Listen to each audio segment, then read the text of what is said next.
সিউড়ির মোরব্বা বলা যেতে পারে বিশ্ববিখ্যাত। কেননা সিউড়ির এই মোরব্বা এলাকা ছাড়িয়ে রাজ্য, দেশ, এমনকি বিদেশেও পৌঁছে যায়। তবে সেই মোরব্বাই যে পচা হবে তা কখনো ভেবে দেখেছেন? মঙ্গলবার সকাল থেকে সিউড়ি শহরের বিভিন্ন মিষ্টির দোকানে হানা দেয় খাদ্য দপ্তর। আর সেই খাদ্য দপ্তরের হানাতেই বিভিন্ন মিষ্টির দোকান থেকে পচা মোরব্বা উদ্ধার করা হয়।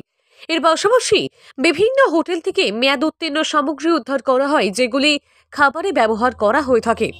যে সমস্ত হোটেলে এমন সামগ্রী পাওয়া গিয়েছে, সেই সমস্ত হোটেলের রান্না করা বিভিন্ন খাবার ফেলে দেওয়া হয়। এছাড়াও এমন কিছু রং উদ্ধার করা হয়েছে যেগুলি বিভিন্ন খাবারে ব্যবহার করা হয়ে থাকে, কিন্তু তা স্বাস্থ্যের পক্ষে একেবারেই ক্ষতিকর। এমনকি উদ্ধার হওয়া ওই সকল রং ইন্ডাস্ট্রিয়াল ক্ষেত্রে ব্যবহার হয় ও ওই সমস্ত রং মানুষের পেটে গেলে হতে পারে লিভার ক্যান্সারের মতো রোগও। মিষ্টি দোকানগুলোতে দেখতে পাই যে বীরভূম সিউড়ি বেসিক্যালি পরিচিত তার মোরব্বার জন্য বা আচারের জন্য। আমরা বিভিন্ন রকমের দোকানগুলোতে আসছি, এসে দেখছি একটা কমন প্রবলেম সেটা থেকে যাচ্ছে। সেটা হচ্ছে আচারগুলো যে প্যাক করা হচ্ছে তার কোনো প্রপার লেভেল হচ্ছে না, অর্থাৎ কবে তৈরি হয়েছে বা প্যাকেটাইজ হয়েছে এবং কবে অবধি সেটাকে গ্রহণ করা যাবে, মেয়াদ উত্তীর্ণ হয়ে গেছে কিনা সেটা বোঝা যাচ্ছে না। ফলে আমরা বেশ কিছু প্রোডাক্ট অলরেডি ফেলেওছি, রিজেক্ট করে দিয়েছি, যেগুলোতে আমাদের মনে হয়েছে যে না, সেই প্রোডাক্টটা ভালো নেই। এছাড়াও প্রত্যেকের ভেতরে দেখা যাচ্ছে যে ম্যানুফ্যাকচারিং ইউনিট, অর্থাৎ যেখানটায় তৈরি হচ্ছে সেখানে কিছু ত্রুটিপূর্ণ রয়েছে। যেমন হাইজিনটা মেনটেন হচ্ছে না অনেক ক্ষেত্রেই।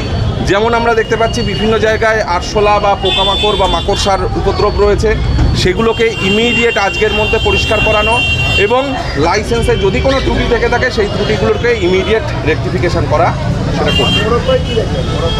মোরব্বার ক্ষেত্রে আমরা বেসিক্যালি যেটা দেখতে পাচ্ছি যে মোরব্বাটা কিছুটা এনারা তৈরি করেন, কিছুটা বাইরে থেকে আসে। সেটা স্বাভাবিক, অনেক ক্ষেত্রেই হতে পারে। কিন্তু যেটা বাইরে থেকে আসছে সেটা যখন একটা ট্রান্সপোর্টের মাধ্যমে আসছে, সেটা কোথাও 3 দিন থেকে কোথাও 30 দিনও লাগতে পারে। সেটা আসার পরে যে সঠিক খাওয়ার যোগ্য রয়েছে কিনা সেটা আমরা বুঝতে পারছি না। ফলে যেখানেই আমরা মোরব্বাগুলোকে প্যাকেট করা হচ্ছে তাদের মেয়াদ সম্পর্কে আমরা বলছি যে লিখে দিন, যাতে একজন গ্রাহক কেনার আগে দেখতে পারেন যে কবে তার মেয়াদ উত্তীর্ণ হচ্ছে। একটি দোকানে পাওয়া গেছে, সেটা আমি ফেলেছি। মানে দেখতে এসেছিলেন তো দেখে নিয়ে বললেন যে মালপত্র একটু ঢাকা দিয়ে রাখতে হবে, হ্যাঁ, একটু পরিষ্কার পরিচ্ছন্নের ব্যাপারে বললেন। আর একটি মালে একটু প্রবলেম ছিল, মালটা আমাদের নষ্ট হয়ে ওই জন্য বাঁধাই ছিল, ওগুলো ফেলে দেওয়াই হতো, তো ওই মালটা উনি সামনে ফেলে দিলেন। না না না না না না না না না মোটামুটি দোকান তো দেখতেই পাচ্ছেন আপনার পরিষ্কার, হ্যাঁ, ওই জন্য কিছু সেরকম বলেননি। মানে আর একটু পরিচ্ছন্ন রাখতে হবে, আর মালগুলো একটু ঢাকা দিয়ে রাখার ব্যবস্থা করতে হবে, হ্যাঁ, আর বাইরে একটা পাপোসের ব্যবস্থা করতে বললেন। হ্যাঁ,